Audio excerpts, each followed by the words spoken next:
Welcome to the neophytes of narratology, the internet's most pretentious and pseudo-intellectual pursuit since, perhaps, Nietzsche's thus podcast Zarathustra, or Camus' renowned Vlog of Sisyphus.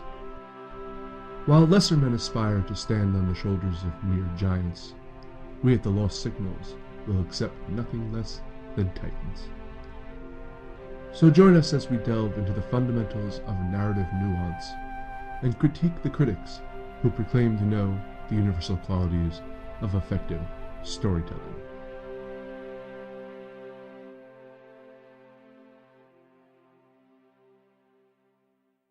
Hello, and today on the Lost Signals Discusses, we're going to be discussing narrative, the theory of knowledge, and the performance aspect to imparting knowledge, which, if you've watched this show for a while, I have no ability to do. That's why you're not on stage versus the people we're about to speak about. I'm the pedantic Jonathan Ian Manczur, here with Scott Thurlow. And I'm neither knowledgeable nor performative either. Hello there. And Steven Ormosi. How you doing? So, I have had for a while this kind of bugging concept in my head over the actual aspects to how we gain knowledge, how we trust the knowledge that is given. So obviously there's not just two aspects, types of knowledge, but for this discussion there'll be two, which is kind of rote fact. An event occurred, an object exists, A equals A, if you will. And then you have the other type, which is kind of what we're going to be talking about, in a sense, the causally explained events. And this is how in a lot of science, actually I would say almost everything, you take event A and then you're looking back at what the causation is for that. And I think, and that's sort of different theories on how similar events came up. We actually took a look at two economists today, which are Robert Reich and Mark Blythe. And again, economics is, I think, the perfect example of that, which you can see the same event and come up with good causal explanations for why that event happened that can completely differ from another person's. But they both have that same logically valid causality there. And in a sense, narrative works in the same fashion. Narrative is a event that you're leading to, and you're explaining the causality after that. We just reviewed The Big Sick. It's an explanation of how these two people got together and the events prior to leading up to that, and a retrospect look at that. And if you're looking at how a relationship formed in a movie, or how the economic crash in a society occurred, it's when you're dealing with causality, and this is my claim to begin with, there is an element of narrative that goes into it. There's a core in both areas. Yes. Yeah.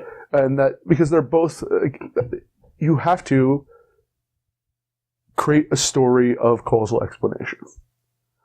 So, do you guys have any thoughts on a competing theory of knowledge there? No, because you're somewhat more informed in general about these things. But I mean, I do agree, and we've spoke about this previous episodes as well, that there is an element, a kernel, if you will, of narrative broadly defined, I suppose, to almost anything, and especially like the angle of presenting facts and information, but as through a sort of narrative performance, if you will.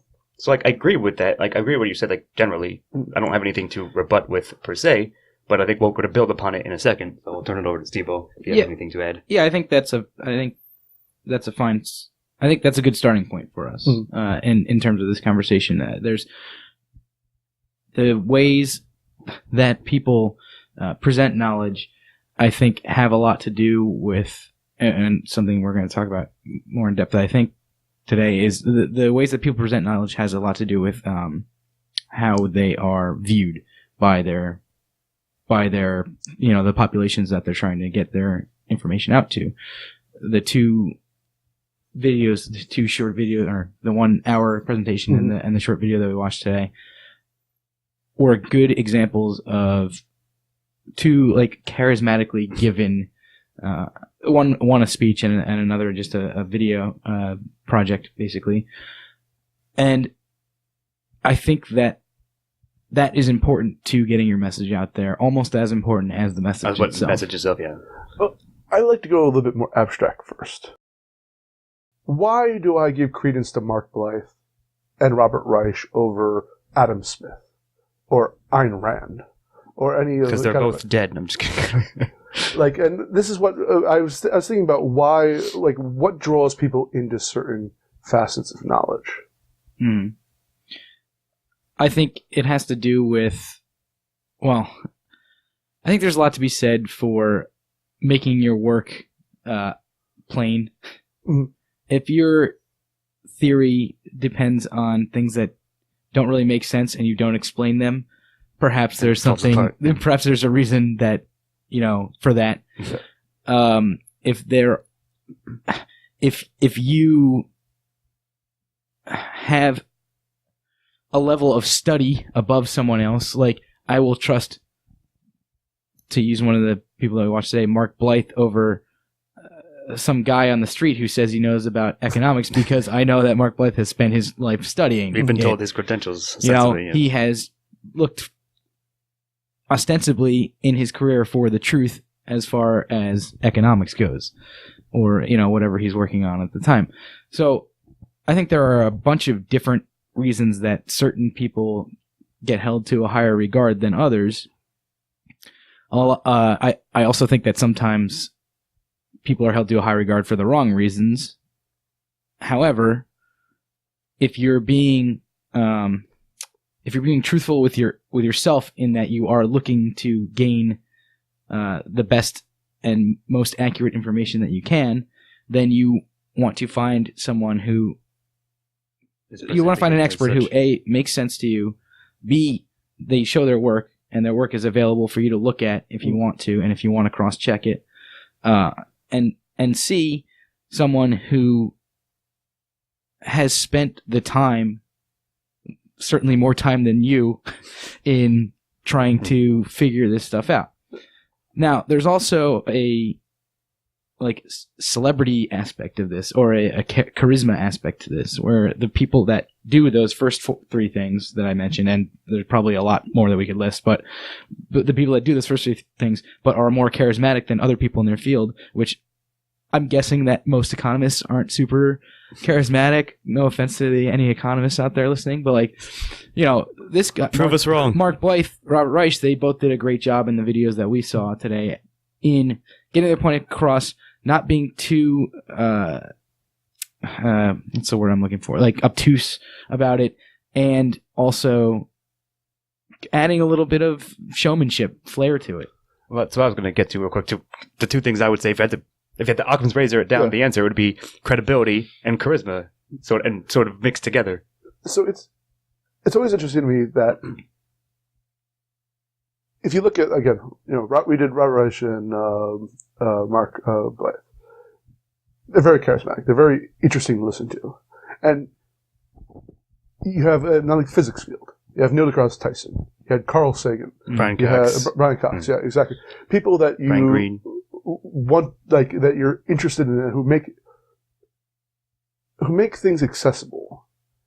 But should the fact that they are catering to my intellectual level, making something that can be obtuse accessible, and that they're more charismatic, should I then give their opinion more weight?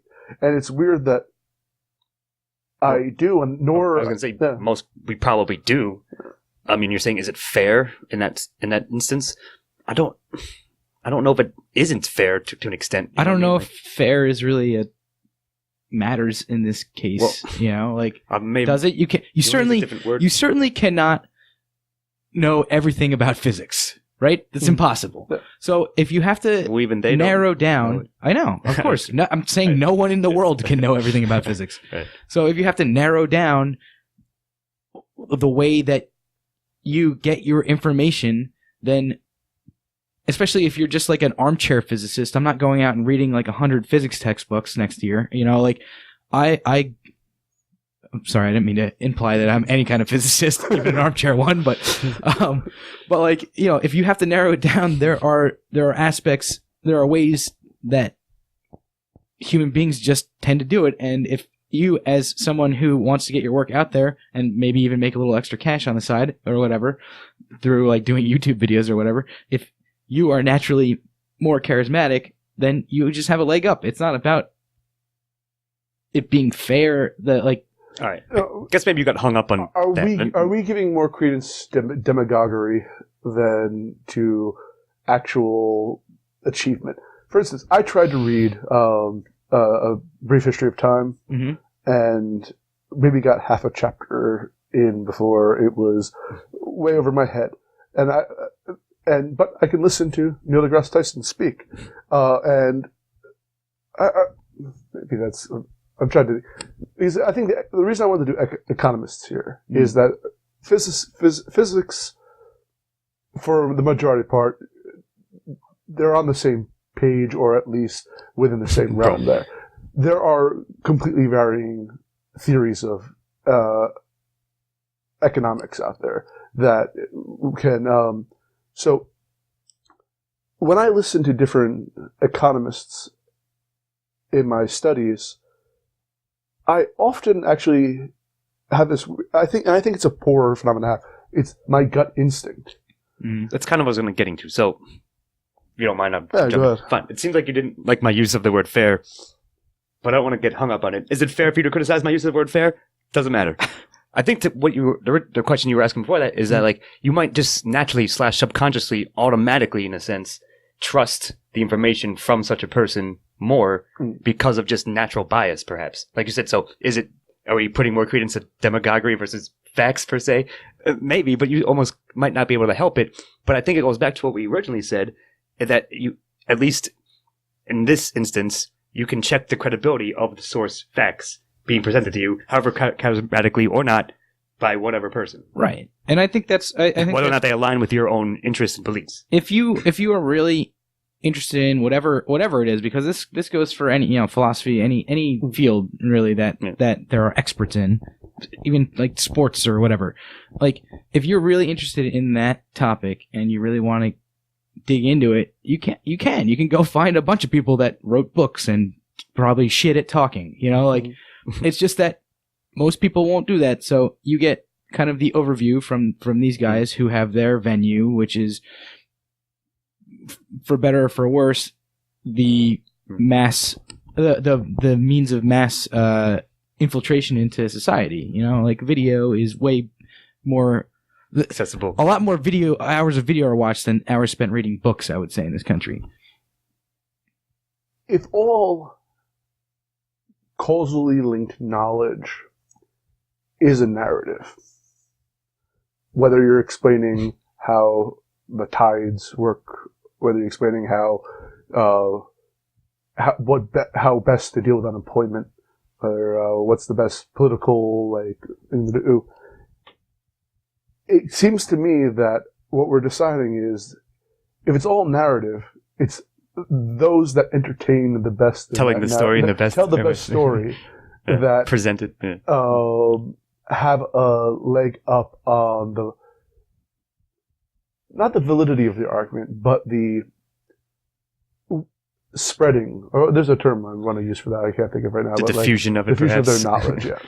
Sure. I mean, I see the propagation of I see what you mean, and I think you got. I'm not disagreeing with the fact or with the idea that they probably do have a leg up, if you will, in getting their message out there, whether or not like that message is, again, agreeable to a certain portion of the population, but nevertheless, because of that fact that you just said, it's just going to be easier for that to happen. Populist academia? Yeah, kind of, yes, in a sense. But but at the same time, I guess riddle me this. Does that still invalidate the message at the end of the day? No, it has nothing to do with the message. It just has to do with how many people hear or see the message. Right. It doesn't change what their message is in terms of that specific instance. Now, if you start getting more popular and you change what you're saying in order to become more popular, then yes, that can be an instance of how the message could change because of that. But I think that it's kind of futile to argue. I'm not sure. Like, I'm not sure what we're trying to get at exactly. Are we trying to say whether like this is bad or whether this is hurting those fields that this is the case? Or oddly enough, as I said, this has been something that's been like nagging me in the back of my head. So I'm simply musing about it right now. Right. I'm not trying to come to a Here to amuse you? If you guys could come up with a fancy explanation for this, you can come up with a good narrative for what I'm thinking. Awesome. I can't right now. Yeah, I don't know if I could necessarily do that, but I see what you're trying to like sort of just discuss and sort of let it stew, if you will, as we bring up various points. I'm happy that Mark Blythe and Robert Reich are out there giving, and perhaps it's a product of certainly Robert Reich, who uses like Facebook and like you have other people who use Twitter and things to get their ideas out there, and they're taking advantage of the outlets, medium out there to present their ideas, which they wouldn't have had back in the day. And yeah, I'm thankful for that, and I'm thankful for the popularizers of ideas. But I also, so if we've looked at the good of this, I think there's also a possible risk would be there's risks involved with this one. People who are the demagogues, the people who can popularize bad ideas because using the same tools as those who could popularize good ideas who wouldn't have been able to access the same because they people. present them in a certain way that people latch onto. The audiences will get behind, even if their information or, like as you said, the message they're imparting perhaps isn't the most accurate or best idea even. But I think that's always been the case, that has happened. There have always been demagogues in fields that basically use their expertise to in service of forward some agenda. Forward a bad, something that's bad for the people that they're trying to convince to sway to their side. And you see that everywhere to an extent, but I think you see it more in the social sciences than say physics, right? Yes, certainly. No, not necessarily, because again, to bring this back to the opening thing, flat earthers have now platforms to meet other people, influence that aspect of it too, to much to the detriment of our future or climate change. I would say that anybody's who's serious about any earth science would never have anything to do with flat earthers. Yeah, but then you still have the people out there with the bad ideas who can promote who are using a platform. But granted, you're right. No matter what, whether it was pamphlets back in the day or mass media nowadays, those bad ideas propagate regardless. Or circulated somehow. Yeah, sure. I think maybe this is something that's an aspect of our times, or modern age, is that it's so much easier, as you said, to anyone kind of to do it, or more experts and more people in the field of whatever study it may be, if they wanted to just do a little video or whatever, and it's so much easier to put an idea or a little treatise on something out there that it's much harder to filter it all at this point. Look at us. We're just throwing out bad ideas constantly. Exactly. So, and people are still finding them. But no, in all seriousness, I just think that because of the nature of the march of technology, as I often bring up, the march of science itself, it's so much easier just to throw it out there into a vast sea. Yes, that may not be hitting as many, but certainly more than it would have been had these platforms not been available previously. Right. So let me tackle a point on Mark Blyth and Robert Reich, which I thought was pretty interesting, watching them back to back. Okay. The fact that, for the most part, I would assume that they would get along in their economic theories. They seem to be Pretty aligned. Yeah, like Broadly. even if they wouldn't agree 100%, they're percentage more inclined to the other than not. So they both presented the story of the history of America since like the 70s, Post-war, like, World War II until now. The 2008 economic crash, and it was interesting to see that they told it was the exact same events that they hit with slightly different spins on the story. Sure. Yeah. And, That's absolutely true. and again, like,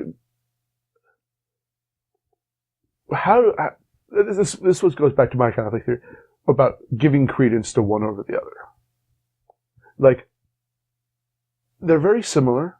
They both promoted at the end similar like ways for the future to proceed. Right. Which story then Did I like better? Should I follow? Like, how should someone who's Choose between looking them. at a scenario like that make the decision over whether? Instead, I feel that Robert Reich looked at it through that it was more of a active oppression by like the bankers and kind of The ruling class, corporates. Yes. and Mark Blyth saw it as more of like a mechanical, and it was a product of the environment versus a manipulated environment. Like, in any of those situations where it's same events, their points are exactly the same. How would you look? But that becomes, if you see two similar but slightly different viewpoints on something, and you want to know which one you should trust more or which one is more accurate, then the onus goes to you. That's what I was going to fucking say. You have to go look at the facts and get as much information as you can, and at some point you have to make your own decision. Like, that's not, like, they're not there to say this is, they are there to say this is exactly right, and like, listen to me, that whatever I say is correct, but that should never be your take on anything anybody says. And what concerns me about narrative these days on social media and on the news and in a lot of places is that people do that. They're like, oh, this person says this and that's exactly right. Like, even if I agree with somebody about a lot of things, I don't necessarily take everything they say as rote, like, correct.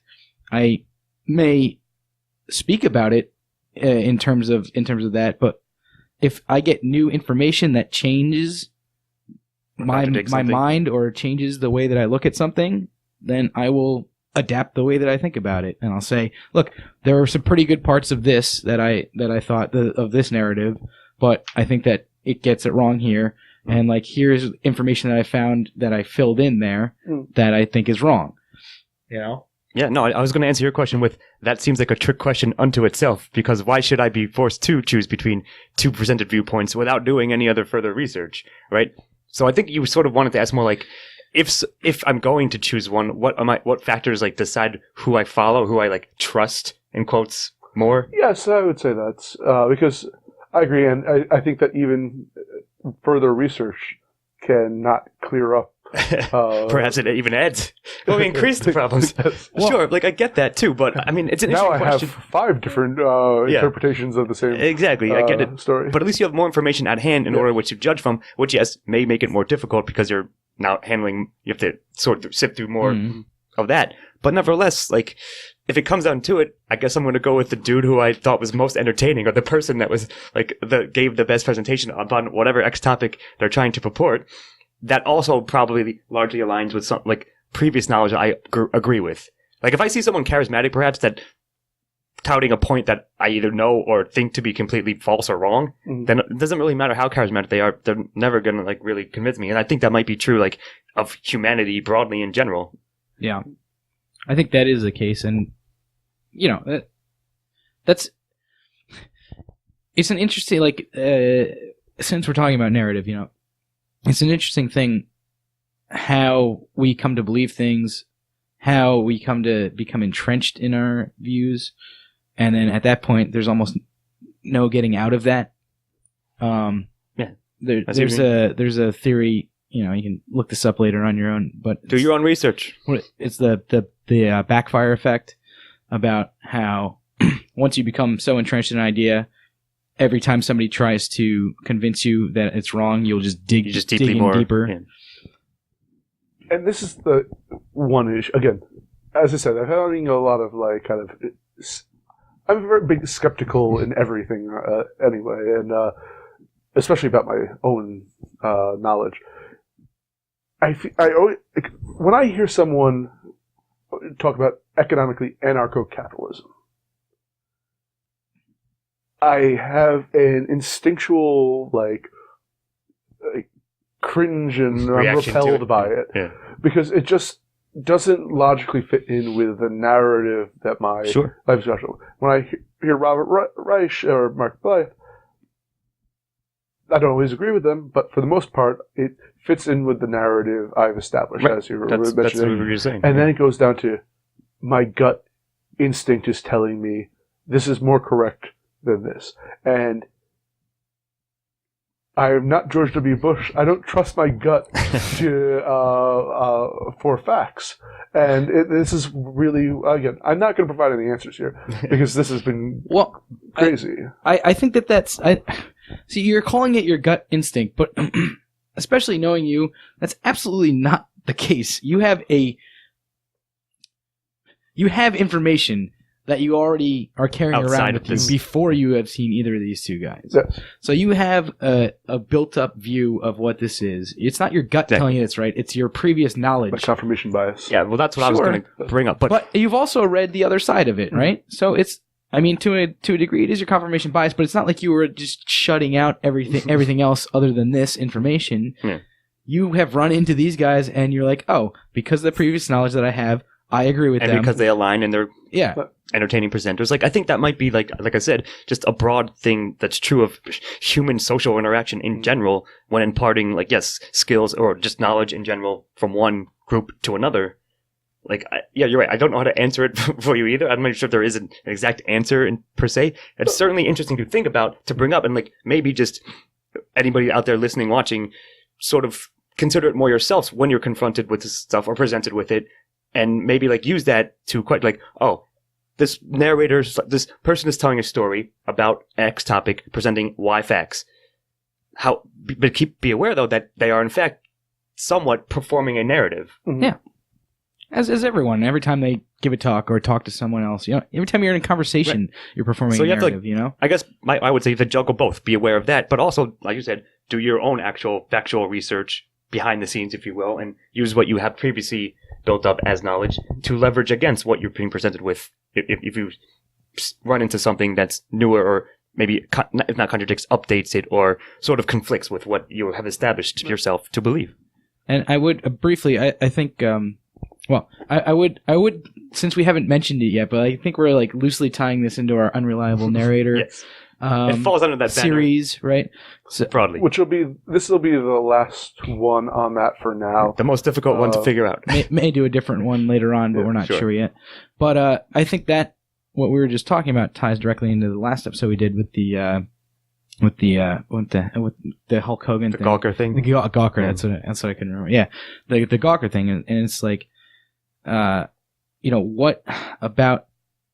what about this person draws you in? These people are putting on a show when they go on stage and give these talks, or Reich does his little drawings or whatever. Mm-hmm.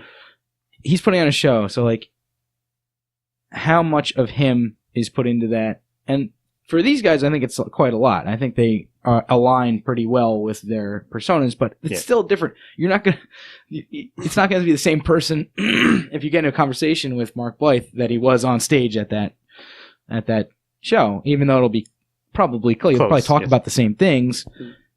Sure. But it's, it is that persona. It is that kind of narrative that they're putting on. I guess I kind of went a little bit far afield with that, but I wanted to tie it into I know what you previous- meant. Yeah, I see It what you're really getting goes at. back to, I think, assessing.